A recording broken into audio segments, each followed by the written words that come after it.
Mesdames, Messieurs, bonjour, merci de nous prêter attention à la ligne de l'actualité de ce jeudi 11 juillet.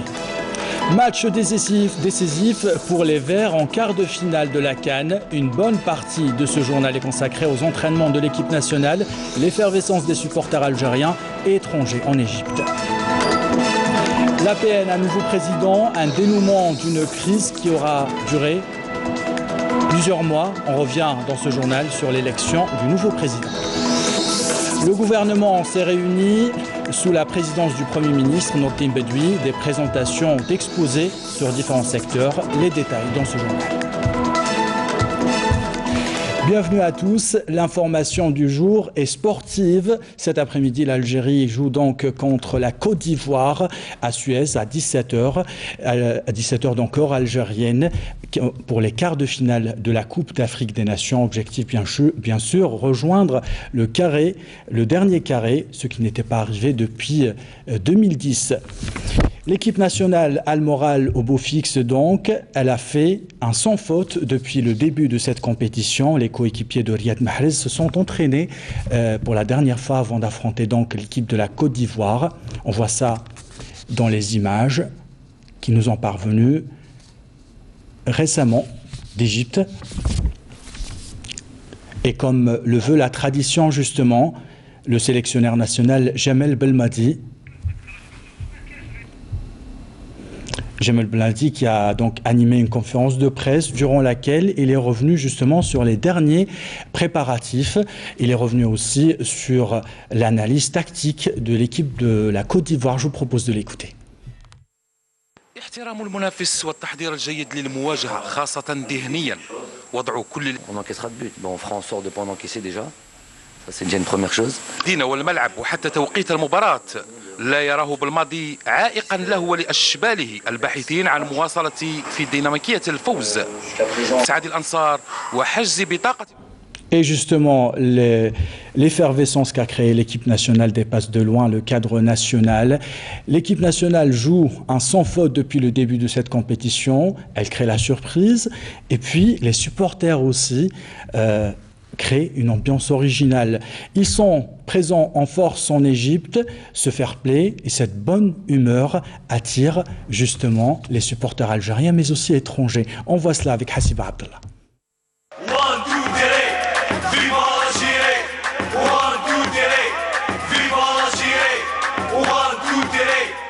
Au Caire, les Fennecs raflent le soutien de supporters de différentes nationalités, notamment les Égyptiens et les Marocains, après l'élimination de leur sélection au 8e de finale.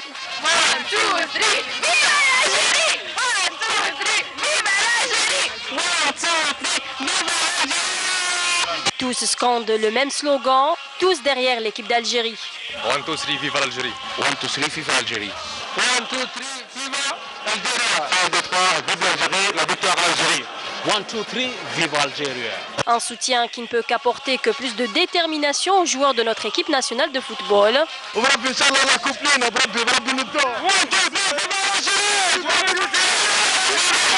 qu'on dise, le peuple algérien est un peuple qui est fier d'être algérien. Ils ont ce nationalisme que les autres peuples n'ont pas.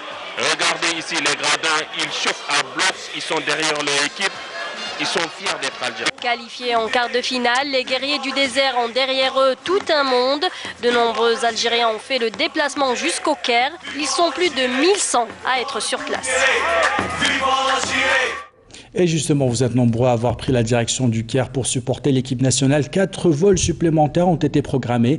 Le nombre des supporters passe ainsi de 450 à 1200. Nourdine Rabia a rencontré les supporters à Belkhadem. Le commentaire est signé Camille Amellal. L'équipe nationale de football jouera aujourd'hui son match de quart de finale de la Coupe d'Afrique des Nations. Les Verts verront un grand renfort de supporters en partance d'Alger. À cet effet, le Premier ministre Nourdine Bedoui a décidé d'établir un pont aérien entre Alger et le Caire. 4 vols supplémentaires ont été donc programmés pour les supporters qui désirent se rendre en Égypte pour encourager les Fennecs.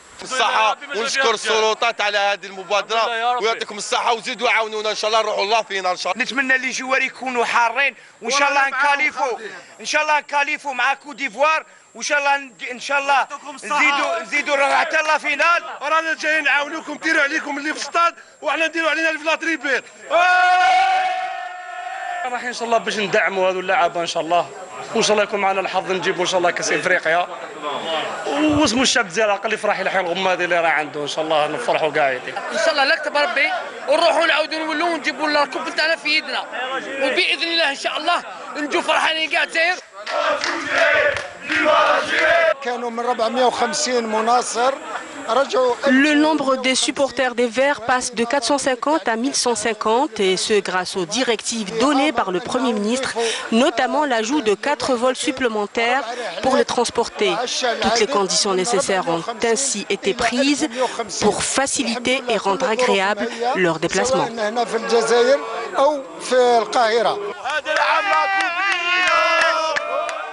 La passion s'empare de tous les Algériens à chaque fois que l'équipe nationale de football est un appel pour défendre les couleurs du pays en compétition officielle.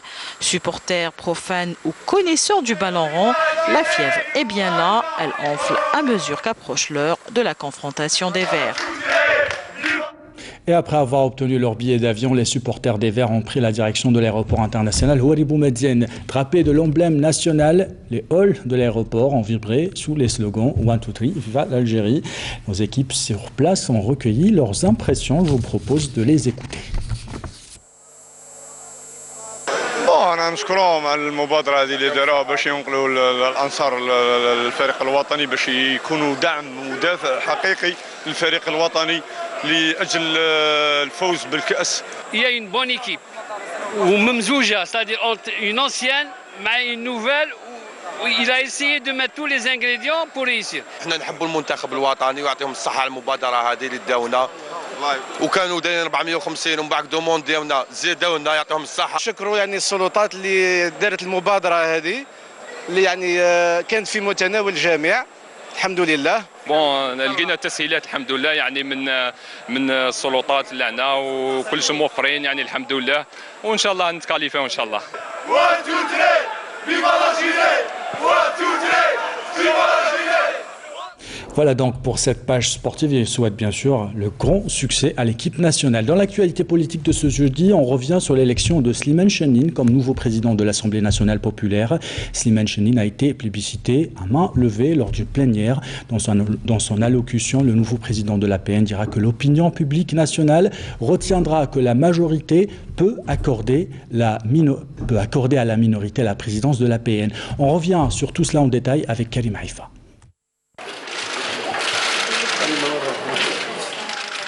Plébiscité à la majorité à la tête de l'Assemblée nationale, Slimane Chennine crée la surprise, une première dans les annales de la Chambre basse du Parlement.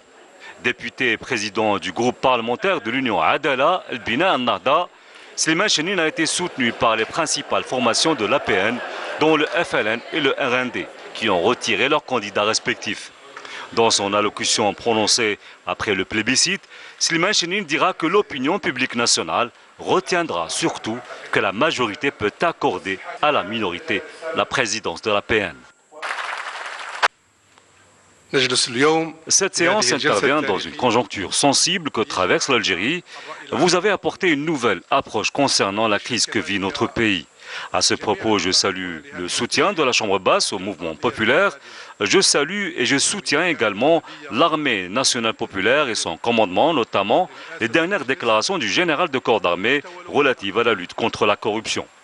Le dialogue est l'unique voie pour sortir de la crise que connaît le pays. J'appelle à ce propos toutes les forces politiques, les organisations de la société civile et les personnalités nationales à participer à cette démarche dans le respect de la Constitution afin de réaliser le rêve des martyrs d'une Algérie libre et d'un peuple digne.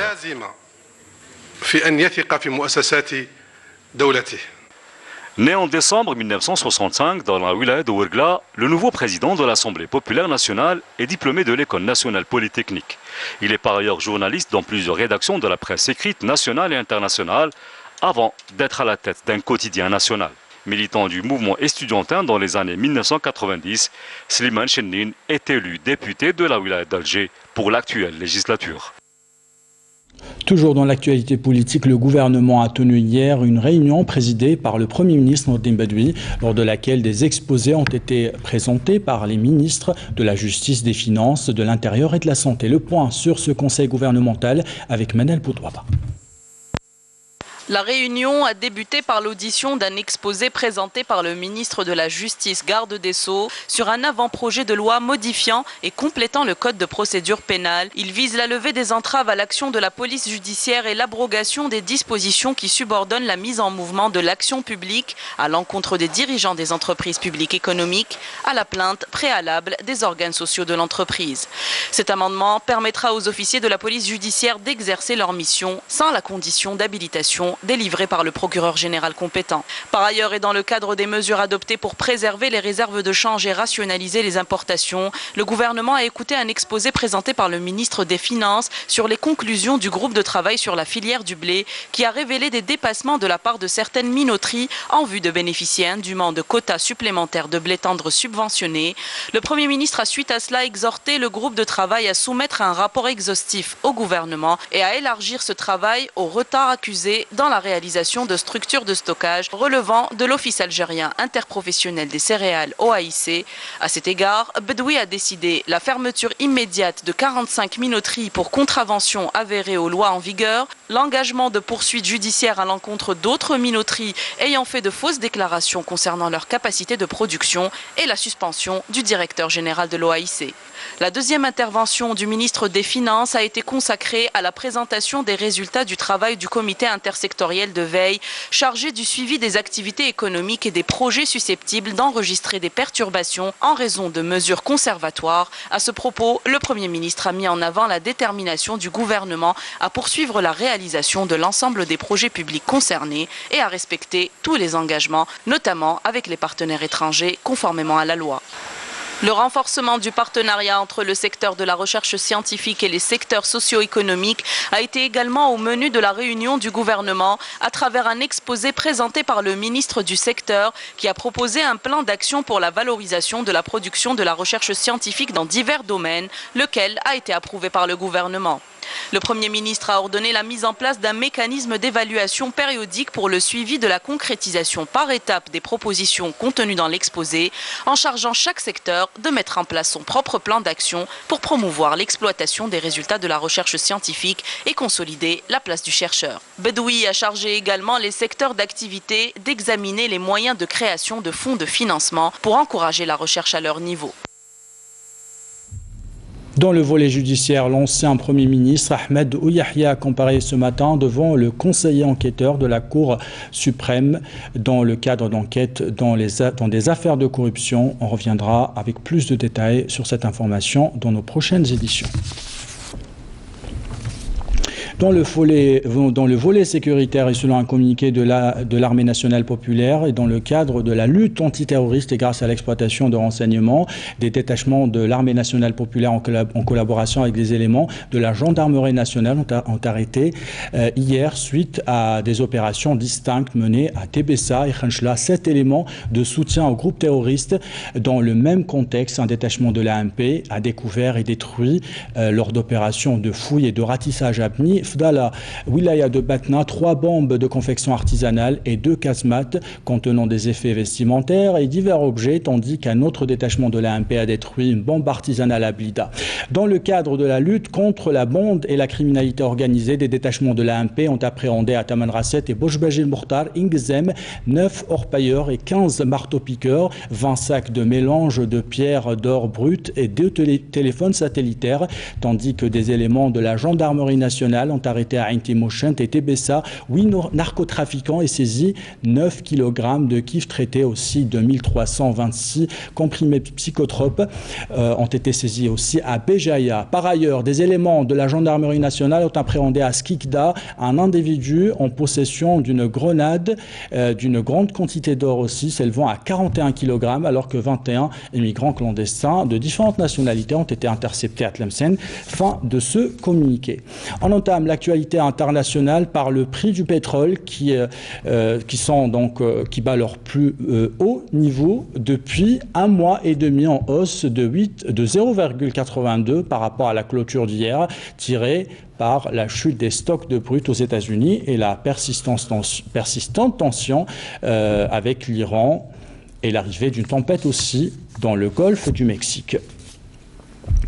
En Iran, la direction des relations publiques de la 5e zone marine des gardiens de la révolution iranienne ont réfuté justement des allégations selon lesquelles les vedettes iraniennes auraient tenté d'intercepter un pétrolier britannique dans le détroit d'Ormuz.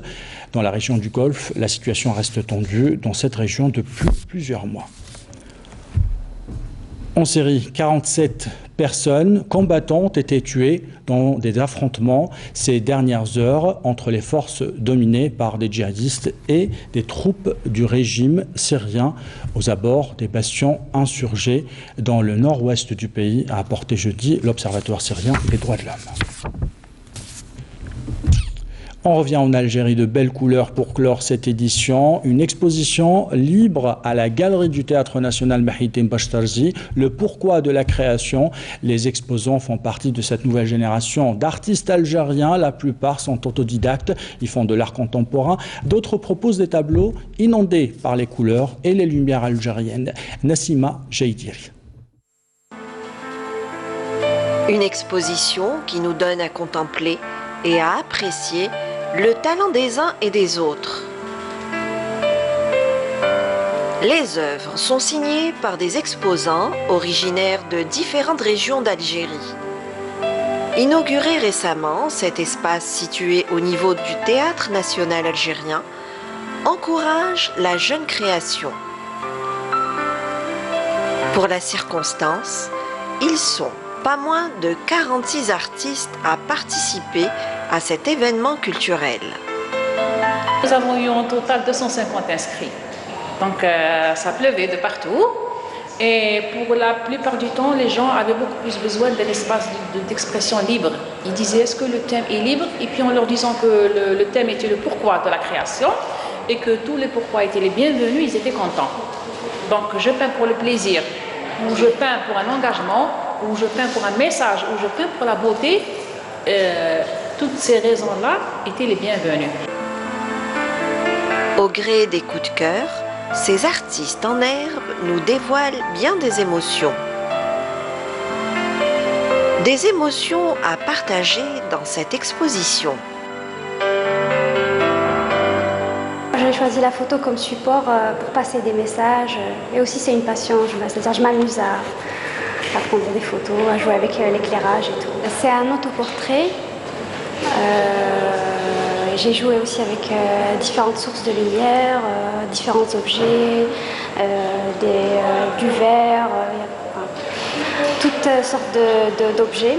Tout ce que je pouvais retrouver, tout ce que j'ai trouvé chez moi, je l'ai utilisé afin de créer une ambiance particulière. Les uns se recherchent, les autres avancent et explorent. Autodidactes pour la plupart, ils semblent s'épanouir dans la création. Cette installation que vous êtes en train de voir, sa démarche repose sur la belle parole donc, et son impact sur l'individu. Donc c'est très positif comme installation. Donc ça interpelle quand on vient, quand on voit, il y a deux contrastes dans cette installation. Il y a le côté rigide qui est la bouche, qui est faite avec du métal, donc c'est une sculpture. Et nous avons les papillons qui représentent la parole, qui représentent l'éphémère comme la parole, donc qui sont faits avec du papier mâché. Un artiste contemporain aujourd'hui, il essaie d'apporter une démarche artistique, une démarche scientifique, une démarche qui repose très souvent sur des recherches pour pouvoir faire sortir à la fin une œuvre qui interpelle, une œuvre qui explique un phénomène de la vie, mais d'une façon très pertinente. Dans cet espace d'échanges et de rencontres, des expériences à partager dans un espace qui favorise l'expression de la diversité et encourage les jeunes talents. Dernière information sportive de ce journal, la qualification du Sénégal qui a battu le Bénin 1-0, le Nigeria qui a battu l'Afrique du Sud 2-1. Et avant de nous quitter, bien sûr, je vous rappelle l'information du jour. L'après-midi, l'Algérie affronte la Côte d'Ivoire à Suez, 17h heure algérienne. Le match sera retransmis à la télévision algérienne et on est tous derrière l'équipe nationale, bien sûr. C'est la fin de ce journal. L'équipe de la rédaction qui l'a préparé vous remercie de l'avoir suivi. En bas de votre écran, les adresses internet pour le replay de nos programmes. À 19h, vous retrouvez Zohir Ben Dimret. Quant à moi, j'aurai le plaisir de vous retrouver demain. Belle journée à tous.